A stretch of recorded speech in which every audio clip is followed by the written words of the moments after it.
Det ska säga. Han kunde... Titta mamma, är du en katt, Elin? Close your eyes.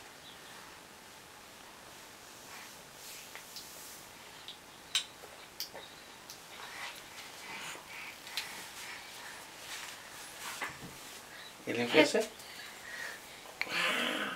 Oj, Elin!